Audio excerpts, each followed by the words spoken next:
ಇವತ್ತು ಚಲ್ವಿನೂ ವೆಂಕಿನೂ ಅವ್ರ ತಾಯಿನ ಕರ್ಕೊಂಡು ಜಾನು ಮನೆಗೆ ಹೋಗಿದ್ದಾರೆ.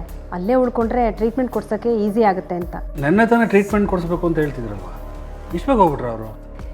ಒಳ್ಳೆ ಕೆಲಸಕ್ಕೆ ತಡ ಮಾಡೋದು ಬೇಡ ಅಂತ ನಾವೇ ಹೇಳಿದ್ದು. ಹಾಗೆ ಜಾನ್ವಿ ಮನೆಗೆ ಹೋಗು ಅಂತಲೂ ನಾವೇ ಹೇಳಿದ್ವಿ. ಏನಪ್ಪ, ಎಲ್ಲರ ಜೀವನನೂ ಸೂಪರ್ ಫಾಸ್ಟಾಗಿ ಹೋಗ್ತಿದೆ. ನನ್ನ ಜೀವನ ಮಾತ್ರ ಗ್ಯಾರೇಜಲ್ಲಿ ನಿಂತಿರೋ ಹಳೇ ಗಾಡಿ ಥರ ಅಲ್ಲೇ.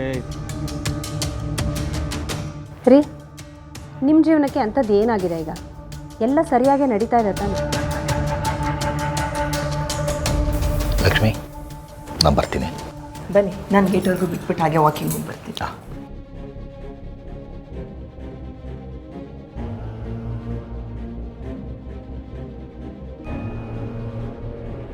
ಅಲ್ಲ ರೀ, ಈಗ ಅತ್ತೆ ಮಾವನ ಮುಂದೆ ಈ ರೀತಿಯೆಲ್ಲ ಮಾತಾಡೋ ಅವಶ್ಯಕತೆ ಏನಿತ್ತು ನಿಮಗೆ? ಮತ್ತೆ ನಿಮ್ಮ ಹಳೆ ಚಾಳಿನೇ ಶುರು ಮಾಡ್ಕೊಂಡ್ರಾ? ನನ್ನ ಕಷ್ಟ ನಿನಗೆ ಅರ್ಥನೇ ಆಗಲ್ವಲ್ಲೇ? ಇವ್ರು ಕಷ್ಟಪಟ್ಟು ಕೂಡಿಟ್ಟಿರೋ ದುಡ್ಡನ್ನ ಅವ್ರು ಯಾರ್ದೋ ಕಣ್ಣಿನ ಆಪ್ರೇಷನ್ಗೆ ಯಾಕೆ ಕೊಡಬೇಕು? ಒಳ್ಳೆ ಕಥೆ ಆಯ್ತಲ್ರಿ ನಿಮ್ಮದು. ಅವರು ಕಷ್ಟಪಟ್ಟು ದುಡ್ದು ಕೂಡಿಟ್ಕೊಂಡು ದುಡ್ಡನ್ನು ಅವ್ರ ತಾಯಿ ಆಪ್ರೇಷನ್ಗೆ ಖರ್ಚು ಮಾಡಿಕೊಂಡ್ರೆ ನಿಮಗೇನ್ರಿ ಕಷ್ಟ? ಪಾಪ ಚಲ್ವಿ ಅವ್ರ ತಾಯಿ ಇಷ್ಟು ವರ್ಷ ಕಣ್ಣಿಲ್ಲದೆ ಎಷ್ಟು ಕಷ್ಟಪಟ್ಟಿದ್ದಾರೆ. ಈಗ ಯಾರ್ದೋ ದಯದಿಂದ ಅವರಿಗೆ ದೃಷ್ಟಿ ಮತ್ತೆ ಬರುತ್ತೆ ಅನ್ನೋದಾದರೆ ನಿಮಗೇನ್ರಿ ಕಷ್ಟ ಆಗುತ್ತೆ? ಪಾಪ ಅವ್ರಿಗೂ ವಯಸ್ಸಾಗ್ತಾ ಬಂತು.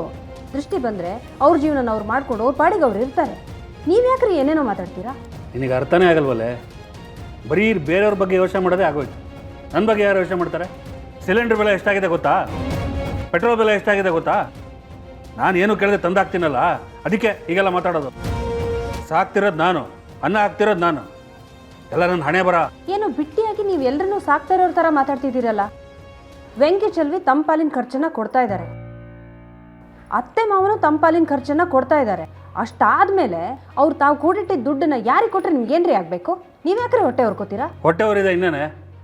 ನನಗೆ ದುಡ್ಡು ಕೊಟ್ಟಿದ್ರೆ ಸಹಾಯ ಆಗ್ತಿರ್ಲಿಲ್ವಾ? ಜೀವನ ಪೂರ್ತಿ ಈ ದುರಾಸೆನಲ್ಲೇ ಇದ್ಬಿಡಿ ನೀವು. ಬೇಕಾದಾಗಲೆಲ್ಲ ಅತ್ತೆ ಮಾವನ ಹತ್ರ ಸಹಾಯ ತಗೊಂಡು ನೀವು ಈ ಮನೆನ ಕಟ್ಟಿಸ್ಕೊಂಡ್ರಿ.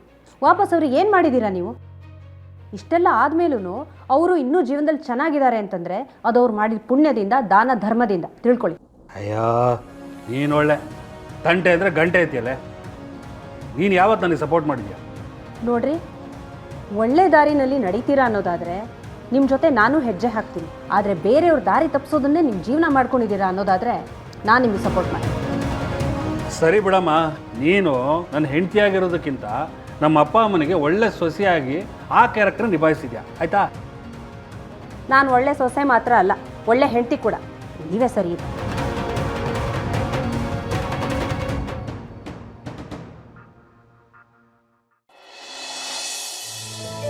ಸಿಂಚನಾ, ನಾನಿವತ್ತು ನಿನ್ನ ಫೇವ್ರೆಟ್ ತಿಂಡಿ ಮಾಡಿದ್ದೀನಿ, ಬಾ ತಿನ್ನಿ.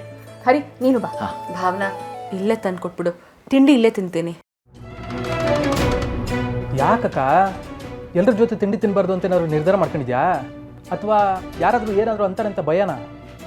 ನೋಡಕ್ಕ, ನಾನು ಈ ಮನೆಯಾಗಿರೋ ಗಂಟ ನೀನು ಯಾರಿಗೂ ಏನೂ ಎದುರ್ಕೊಳ್ಳೋ ಅವಶ್ಯಕತೆ ಇಲ್ಲ. ಅದು ಅಲ್ಲದೆ ನಿನ್ನ ಬಗ್ಗೆ ಮಾತಾಡೋದಕ್ಕೆ ನಾನು ಬಿಡೋದು ಇಲ್ಲ. ಈಗ ಬಾ. ಹೌದು ಸಿಂಚನಾ, ಯಾರೋ ಏನೋ ಹೇಳ್ತಾರೆ ಅಂತ ನೀನು ಯಾಕೆ ರೂಮಲ್ಲಿ ಕೂತಿರ್ಬೇಕು? ಮೊದಲು ಈ ಥರ ಯೋಚನೆ ಮಾಡೋದನ್ನು ಬಿಡು.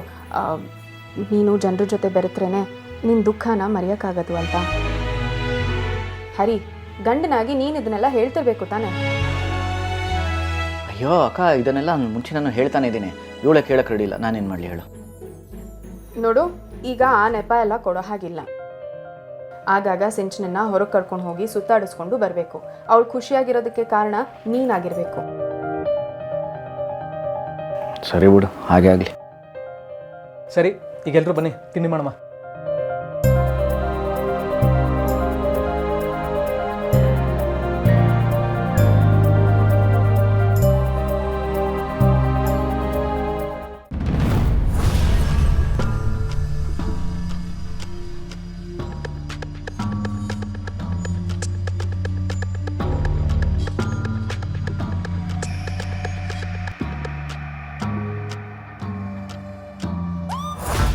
ಜನು, ಟೆನ್ಷನ್ ಆಗ್ಬೇಡ. ಜಯಂತ್ ಅವ್ರು ಸೇರಕ್ ಮುಂಚೆ ನಾವ್ ಹೇಗಾದ್ರೂ ಮುಂಚೆ ಸೇರೋಣ. ಹೇಗೋ ಈ ಟ್ರಾಫಿಕ್ ಅಲ್ಲಿ ಅವ್ರಿಗಿಂತ ಮುಂಚೆ ಹೇಗೆ ರೀಚ್ ಆಗಕ್ಕಾಗತ್ತೆ? ನಮ್ಮ ಮನೆಯಲ್ಲಿ ಇವಾಗ ನಾನು ಇಲ್ದಿರೋದನ್ನ ಅವ್ರು ನೋಡಿದ್ರೆ ಪ್ರಶ್ನೆ ಮೇಲೆ ಪ್ರಶ್ನೆಗಳನ್ನ ಕೇಳ್ತಾರೆ. ಎಲ್ಲಿದ್ರಿ, ಯಾಕೆ ಹೋಗಿದ್ರಿ, ಏನು ಅಂತೆಲ್ಲ. ಏನಂತ ಉತ್ತರ ಕೊಡ್ಲಿ ನಾನು? ನಿಮ್ಮನ್ನ ಫಾಲೋ ಮಾಡಕ್ ಬಂದಿದ್ದೆ ಅಂತ ಹೇಳಲಾ? ನೋಡು, ಈ ಸಿಚುವೇಶನ್ ನಿನ್ಗೆ ಏನ್ ಅನ್ಸುತ್ತೋ ಅದನ್ನ ಹೇಳು. ನೀನ್ ಹೆದರ್ಕೊಂಡಿದ್ದಷ್ಟು ಹೆದರ್ಸ್ತಾನೆ ಇರ್ತಾರೆ ಜನ. ಒಂದ್ಸಲಿ ತಿರುಗ್ಬಿಡು, ಬಾಯಿ ಮುಚ್ಕೊಂಡು ಸುಮ್ಮನೆ ಆಗ್ತಾರೆ.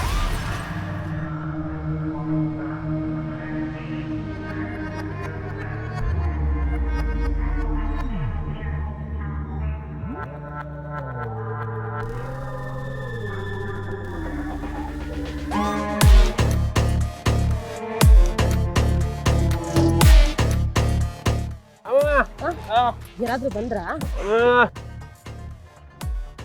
ಅರೆ ವಿಂಕಿ ಅವರೇ, ಹೇಗಿದ್ದೀರಿ? ಅಲ್ಲ, ನೀವ್ಯಾಕೆ ಹೀಗೆ ಹೊರಗೆ ಬಿಸಿಲಲ್ಲಿ ನಿಂತಿದ್ದೀರಿ ಪಾಪ? ಒಳಗೆ ಹೋಗೋದಲ್ವಾ? ಜಾನ್ವಿ ಅವರೇ. ಜಾನು ಅವರು ಮನೇಲಿಲ್ಲ. ಮನೇಲಿಲ್ವಾ? ಎಲ್ಲಿ ಹೋದ್ರು? ತಾಳಿ.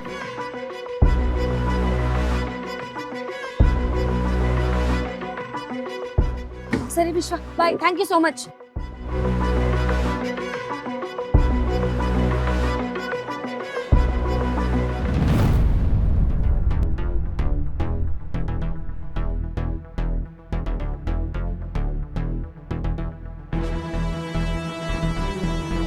ನಾನು ಫೋನ್ ಮಾಡಿದ್ದೆ, ಬರ್ತಾ ಇದ್ದೀನಿ ಅಂತ ಹೇಳಿದ್ರು.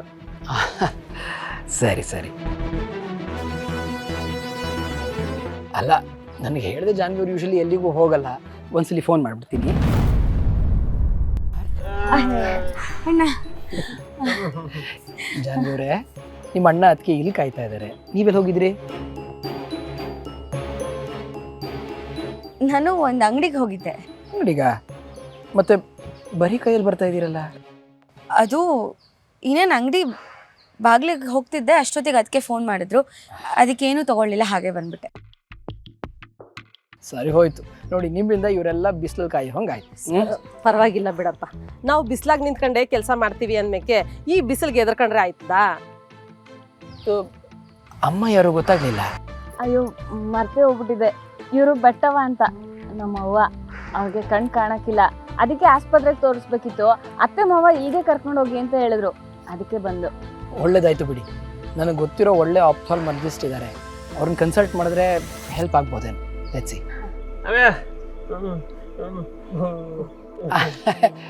ಹಾಗೆಲ್ಲ ಏನೂ ಇಲ್ಲ, ಇದು ನಿಮ್ಮ ಮನೆ ಇದ್ದ ಹಾಗೇನು. ಹಾಂ, ನೀವು ಯಾವಾಗ ಬೇಕಾದ್ರೂ ಬರ್ಬೋದು, ಹೋಗ್ಬೋದು. ಹೌದು ಜಾನ್ವಿ ಅವರೇ, ಏನೋ ಇವರೆಲ್ಲ ಬಂದಿರೋ ಖುಷಿಗೆ ನಾವು ಇಲ್ಲೇ ನಿಂತು ಮಾತಾಡೋದಾ ಅಥವಾ ಒಳಗೆ ಹೋಗ್ಬೋದಾ? ಮರ್ತೇ ಬಿಟ್ಟೆ. ಅದಕ್ಕೆ ಬನ್ನಿ, ಬಾರೋ ಅಣ್ಣ, ಒಳಗೆ ಹೋಗೋಣ. ಅಮ್ಮ ಬನ್ನಿ.